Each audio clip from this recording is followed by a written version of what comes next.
नमस्कार। स्टडी अभियान YouTube channel में आप सभी का स्वागत है। मैं हूं काकू और आज आपके समक्ष एक नए टॉपिक को लेके आया हूं और इस टॉपिक में हम आज जानेंगे कि मनरेगा क्या है, मनरेगा कब आया, नरेगा से मनरेगा किस तरीके से बना और जॉब कार्ड कैसे बनता है, मनरेगा में कितने दिन का काम आता है, मनरेगा में काम करने के लिए अप्लाई कैसे किया जाता है। तो इन सारे बिंदुओं पर मैं इस वीडियो के माध्यम से प्रकाश डालने का प्रयास करूंगा। तो आइए जानते हैं मेन कंटेंट्स मीन्स कि हम इस वीडियो के माध्यम से क्या क्या जानेंगे। तो पहला है मनरेगा क्या है, उसके बाद जानेंगे काम का अधिकार किस अनुच्छेद के द्वारा दिया गया है या मनरेगा आने से पहले भारत में कौन कौन सी स्कीम्स चलाई गई थी और भारतीय संविधान में राइट टू वर्क यानी कि काम के अधिकार की बात कहाँ की गई है और मनरेगा में काम करने के लिए किस तरीके से रजिस्ट्रेशन की जाती है या पंजीकरण करवाया जाता है। अगर जॉब कार्ड बनाना है तो जॉब कार्ड कैसे बनता है, मनरेगा में कितने दिन का काम होता है और कौन व्यक्ति मनरेगा में काम करने के लिए एलिजिबल माना जाएगा और मनरेगा में काम करने के लिए अप्लाई कैसे किया जाता है। और जब आप अप्लाई करते हैं मनरेगा में काम करने के लिए तो उसके बाद जो आपकी पंचायत है उस पंचायत के द्वारा कितने दिन के बाद आपको काम उपलब्ध करवाना जरूरी है। और हाँ, अगर काम उपलब्ध नहीं भी करवा पाती है कोई पंचायत तो स्टेट गवर्नमेंट उस अप्लायर को जिसने अप्लाई किया है उसे क्या दे सकती है, उसे बेरोजगार भत्ता भी दे सकती है। तो ये सारे कंटेंट मैं इस वीडियो के माध्यम से कवर करने का प्रयास करूंगा। पहले है नरेगा है क्या। NREGA national rural employment guarantee act, ये एक्ट 2005 में आया है, पास हुआ है, हमारे पार्लियामेंट के द्वारा पास किया गया है। और इसका हिस्टोरिकल बैकग्राउंड जानेंगे कि क्या क्या मनरेगा से पहले कौन कौन सी हमारे देश के द्वारा स्कीम्स चलाई गई थी। तो सबसे पहली बात संवैधानिक प्रावधान क्या क्या है, तो आइए जानते हैं।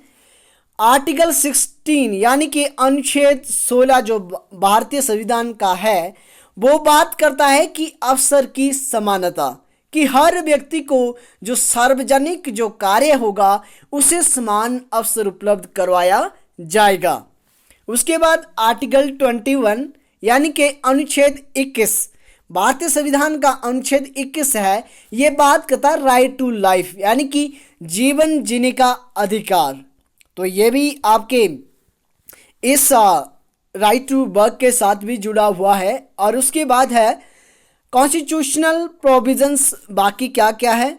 The article 40 of Indian constitution, भारतीय संविधान का अनुच्छेद जो 40 है वो बात करता है ऑर्गेनाइज द विलेज पंचायत यानी कि ग्राम पंचायतों का गठन किया जाएगा, ये अनुच्छेद 40 में बात की गई है। उसके बाद है अनुच्छेद 41, अनुच्छेद 41 जो कि मैं अभी आर्टिकल 21 में भी बात कर रहा था कि आर्टिकल 21 में राइट टू लाइफ है कि आप अपना जीवन कैसे जीना चाह रहे हो वो आपकी चॉइस है। लेकिन आर्टिकल 41 है जो भारतीय संविधान का अनुच्छेद 41 है वो बात करता है कि हर एक व्यक्ति को काम का अधिकार है, हर व्यक्ति जो ना वो काम कर सकता है और उसको उस काम के लिए एप्रोप्रिएट जो वेजेस है, जो वेतन है वो दिया जाना चाहिए।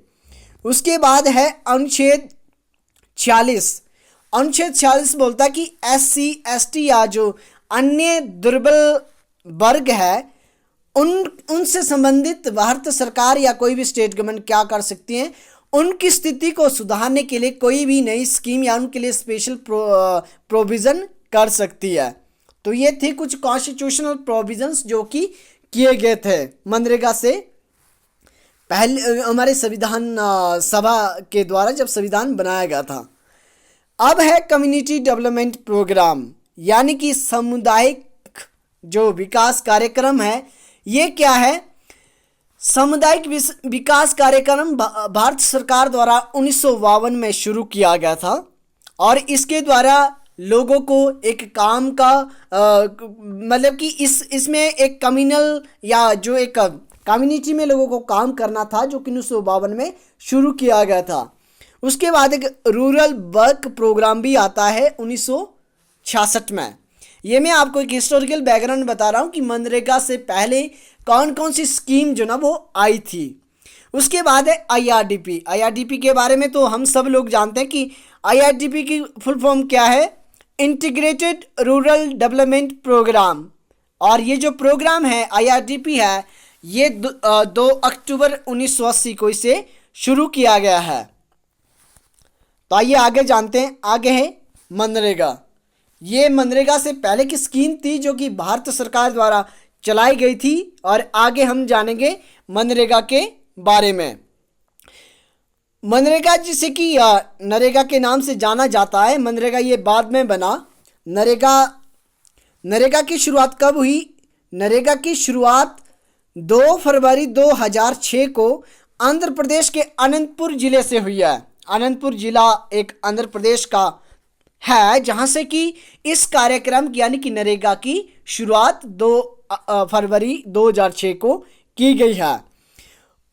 उसके बाद ये उस समय इसको 200 जिले, पूरे भारत के जो 200 सबसे बैकवर्ड यानी कि जो सबसे बैकवर्ड जो डिस्ट्रिक्ट थी या बैकवर्ड जो जिले थे, वहाँ पर सबसे पहले 2 फरवरी 2006 को ये जो मनरेगा स्कीम है इसे शुरू किया गया था, जिसमें कि हिमाचल के चंबा और सिरमौर भी शामिल थे।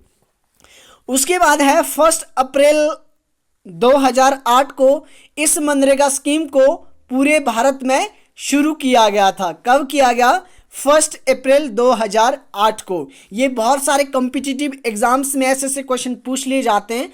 अगर आप HAS की तैयारी करते हैं, अलाइड सर्विसेज की तैयारी कर रही हैं, IAS या अदर कॉम्पिटिटिव एग्जाम्स की, जिसमें कि डिस्क्रिप्टिव एग्ज़ाम होता है, मींस कि जिसमें आपको लिखना भी पड़ता है, तो उसके लिए भी मनरेगा या जो एक रूरल जो प्रोग्राम चलाए गए हैं उसके रिगार्डिंग बहुत सारे क्वेश्चंस पूछ लिए जाते हैं।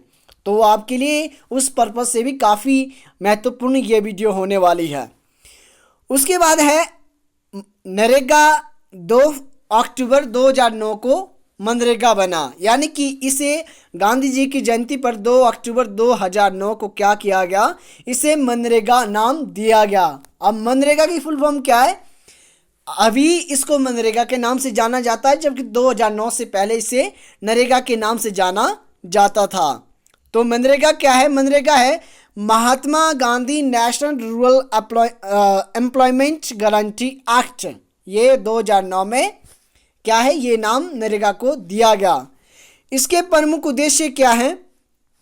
पहला उद्देश्य, यहाँ ध्यान रखिएगा, एक वित्तीय वर्ष में 100 दिन का रोजगार उपलब्ध करवाना, यानी कि हर एक परिवार को 1 साल के अंदर क्या है? 100 दिन का रोजगार उपलब्ध करवाना, ये इसका पहला लक्ष्य था।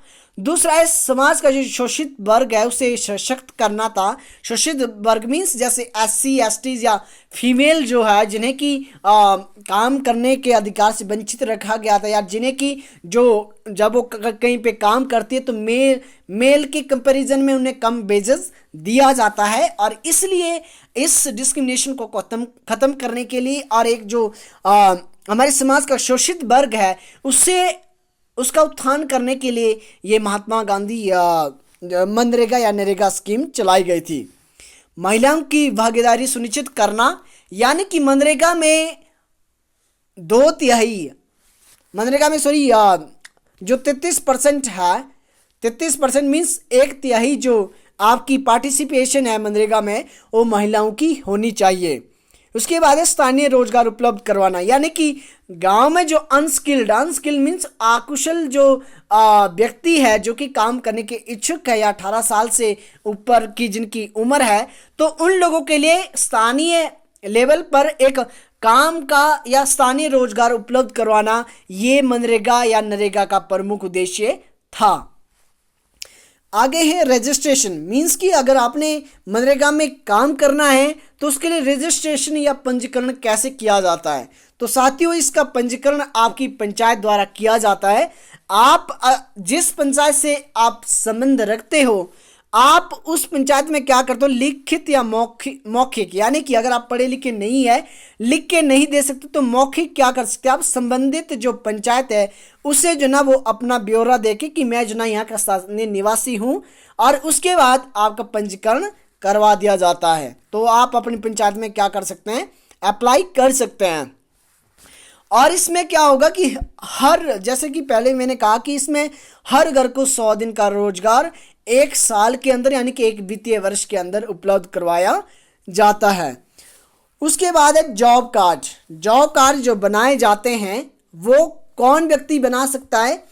अब जब आपने रजिस्ट्रेशन कर लिया है, पंजीकरण करवा दिया है, तो उसके बाद आपको एक जॉब कार्ड दिया जाता है। और ये जो जॉब कार्ड है, जो जॉब कार्ड मिलता है, ये अप्लाई करने के 15 दिन के अंदर आपको जॉब कार्ड मिलता है।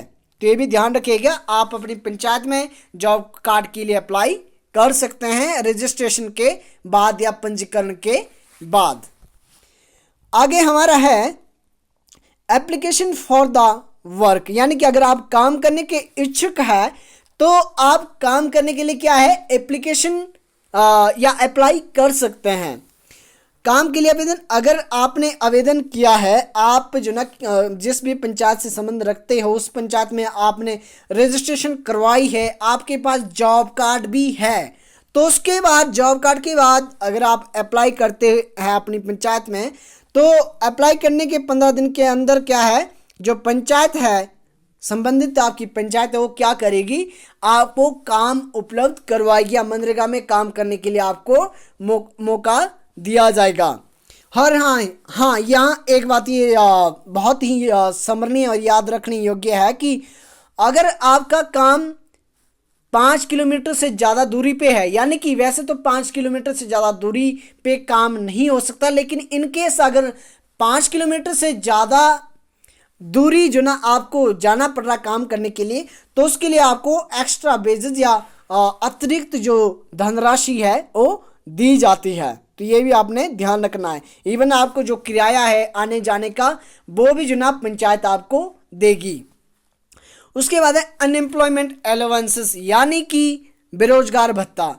अगर कोई पंचायत 15 दिन के अंदर अंदर आपको काम उपलब्ध नहीं करवा पाती, तो ये उस जो स्टेट है, जो आपका राज्य है, जिस राज्य से आप संबंध रखते हैं, तो जो स्टेट गवर्नमेंट है वो आपको बेरोजगार भत्ता उपलब्ध करवा सकती है। तो ये कुछ जनरल इंफॉर्मेशंस थी मनरेगा के ऊपर। तो आज की वीडियो यहीं पे समाप्त होती है। लास्ट में यही कहना चाहूँगा कि मेरे इस चैनल को शेयर कीजिएगा, सब्सक्राइब कीजिएगा, और हाँ, बेल आइकन को ज़रूर प्रेस कीजिएगा ताकि आने वाली नोटिफिकेशन आपको सबसे पहुँचे। सो जय हिंद, जय भारत।